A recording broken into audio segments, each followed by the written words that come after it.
this country. What I found out in that course of the year was that that was a lie, and that my brothers and sisters went to war based on fraudulent causes. And you know, that pissed me off, and that pissed a lot of my brothers and sisters off. We decided to come home and start this organization called Iraq Veterans Against the War. That's why we put this together. These amazing artists have dedicated their time and energy to come out here so you guys can hear some awesome music, but also to support a great cause. It's to end this occupation in Iraq.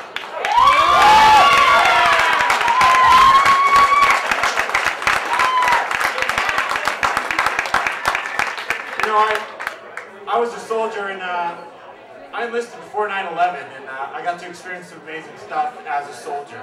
I went to Kosovo. I uncovered mass graves. I got to help a lot of people out. I got to see the potential of what the American military can do. And what that is not what's going on in Iraq right now. We've stopped becoming a vigilant society. We've stopped becoming a democracy that holds our government accountable.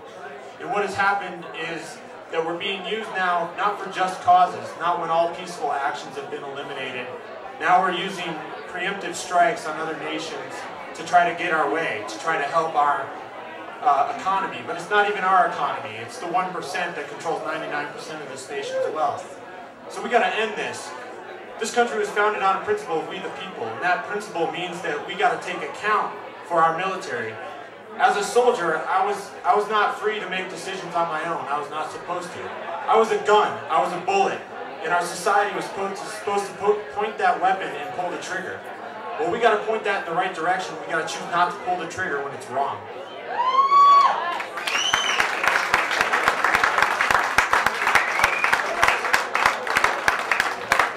So about 7 months ago, we started this idea to have this little show. And it started with a CD project that is called In the Line in the Sand. And basically a bunch of artists got together. Some of them, like Tom Morello from Rage Against the Machine, decided to contribute with Night Watchman. Some great amateur artists like Head Rock and Son of None, and a great artist put together a CD compilation.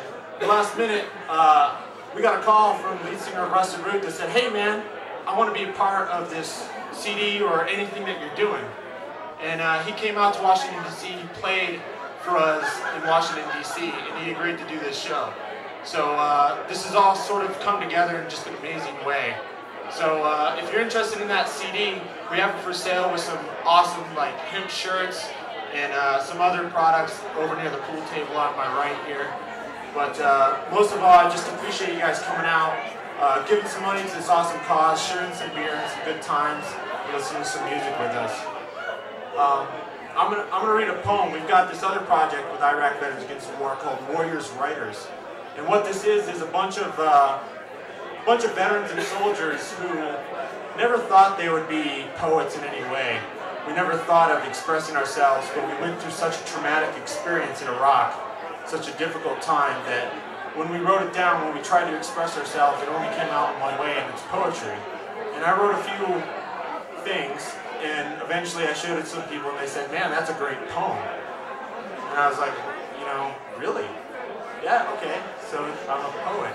And I never, joining the military, I was not the kind of guy that thought he would ever be a poet.